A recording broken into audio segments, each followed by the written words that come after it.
Bonjour Édouard Bourbon, Bonjour, on vous laisse vous présenter.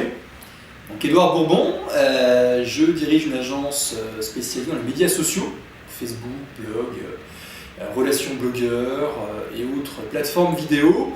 J'étais auparavant responsable marketing de MySpace en France, donc le premier réseau social historique, qui m'a donc naturellement emmené vers cette direction, dans cette trajectoire.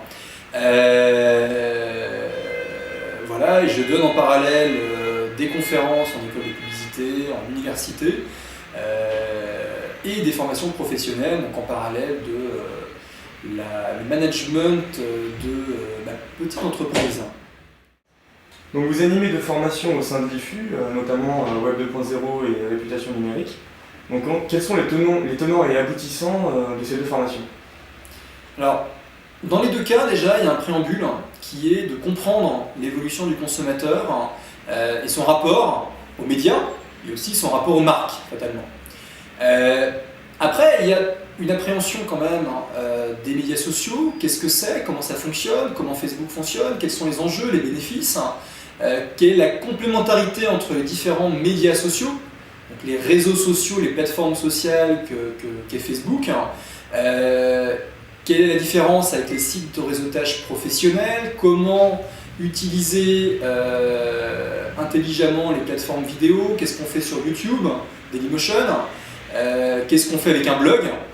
Après, la différence entre ces deux formations, c'est le Web 2.0, médias sociaux, stratégie, bonnes pratiques, etc.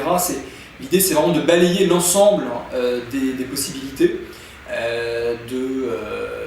D'expliquer ce qu'est une plateforme communautaire de marque, d'expliquer qu'on peut également avoir des plateformes collaboratives, qu'est-ce que les outils d'archivage, de partage de favoris, le social bookmarking. Donc on balaye énormément de choses dans cette formation générique pour que finalement chacun comprenne ce que sont les médias sociaux, qu'est-ce qu'il peut en tirer à titre personnel. On parle un petit peu technique, un petit peu réputation numérique, mais beaucoup moins, bien évidemment, que dans la formation dédiée à la réputation numérique. Au fil rouge, c'est quand même pour beaucoup du référencement naturel, des résultats de recherche sur Google, pas que, puisque de plus en plus YouTube est en soi un vrai moteur de recherche. Facebook devient un moteur de recherche, Google implémente les résultats des médias sociaux en général. Donc déjà comprendre un petit peu comment les résultats de recherche et l'internaute finalement se baladent dans ces différents environnements et comment ça peut l'inciter à acheter ou à ne pas acheter un produit par rapport à d'autres avis sur des marques concurrentes. Et puis il y a surtout sur cette formation technique de veille et réputation énormément de découvertes et d'appréhension des techniques de veille. Donc il y a effectivement beaucoup de pratiques et la mise en place d'une boîte à veille très simplement avec les outils de rigueur, outils gratuits qui, quand on les connaît bien et qu'on les maîtrise, sont très complémentaires et suffisent à gérer sa réputation numérique efficacement. Donc nous savons que vous êtes en charge d'un nouveau projet de formation pour l'IFU.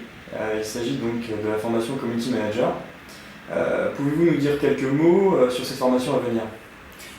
On s'est rendu compte que sur les deux formations qu'on a commencé à dispenser ensemble, qu'il y avait une certaine frustration quant à l'animation de communauté.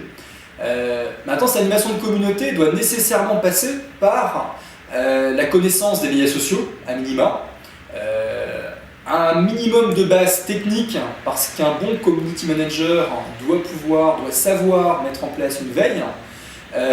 Et finalement, on ne pouvait pas trop aborder les bonnes pratiques, les bons réflexes du community management lors de ces deux formations. Donc on est en réflexion pour compléter ces formations. Donc la condition préalable serait probablement que le stagiaire ait déjà assisté à une ou l'autre des formations pour pouvoir, sur une demi-journée, voire une journée, on est en réflexion sur le format, pouvoir bénéficier de vrais conseils sur ces bonnes pratiques, ces bons réflexes, avec différents types d'études de cas permettant à la fois de livrer ce qui a été fait, ce qui aurait peut-être dû être fait, et puis demander individuellement à chaque stagiaire comment il aurait réagi en pareil cas pour pouvoir, le temps voulu, peut-être, réagir intelligemment face à une pareille crise. Merci Laurent Bourgon. Merci.